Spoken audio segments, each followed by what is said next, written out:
I think that we should go to microphone 10.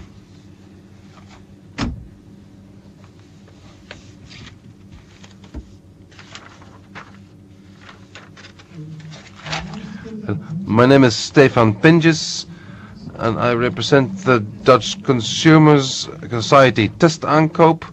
We represent more than 7,000 small Belgian private investors.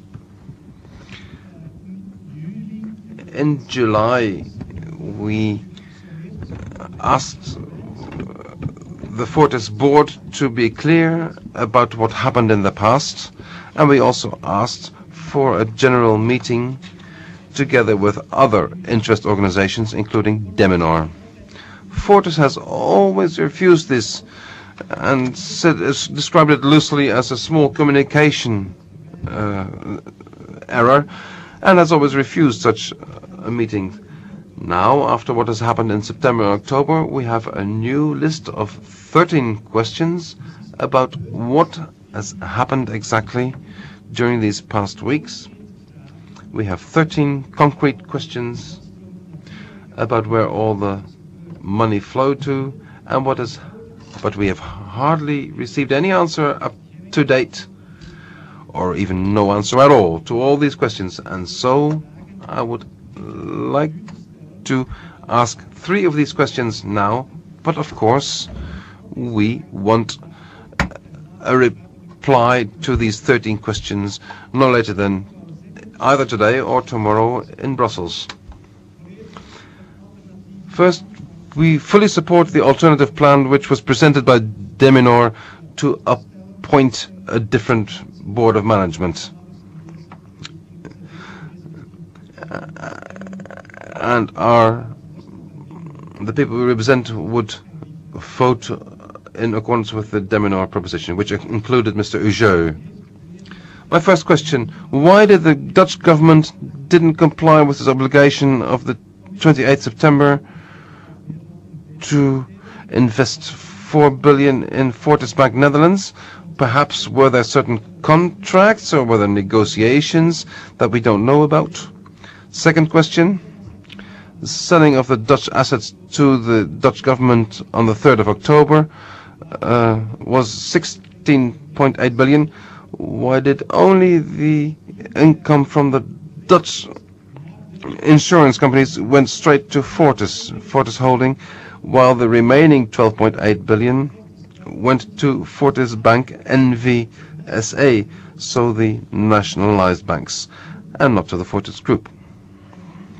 Third question: how is it possible that the Dutch assets on the 3rd of October were sold to the Dutch government for 16.8 billion, while they were valued at 22 billion euros by Morgan Stanley?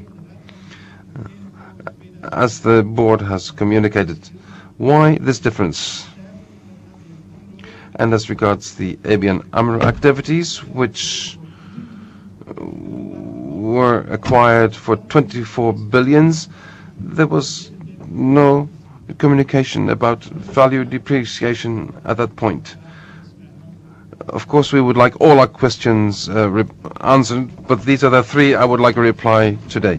You have received a copy of all the 13 questions last Friday. 3 questions. First point: rescue operation 2, let's say, when all Fortis activities in Holland were bought by the Dutch government. Was there pressure? Were there communications, negotiations, anything that we don't know about? Again, the first contract was never implemented. It was never even fully put on paper because there was a difference of opinion about some of the clauses in that draft agreement.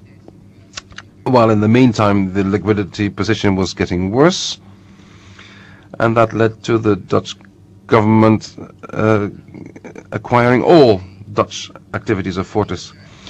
Second question: the 16 billion that was paid for Fortis Bank, let me have a look,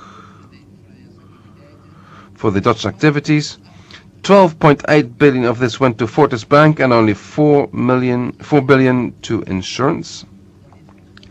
This went as follows. The Belgian government, in consultation with BNP Paribas, said that we want 12.8 billion go to Fortis Bank Belgium, because otherwise their position will not be healthy. Otherwise their position would not be healthy, and that simply leaves 4 million for insurance. This indeed below the valuations that were made at the point, and this was something we had to either accept or die. The third question was concerned the offer on the Dutch activities. This was valued at about 22 million by Morgan & Stanley. We ended at 16.8. This was a matter of bargaining with the Dutch government, which offered a lower amount at first.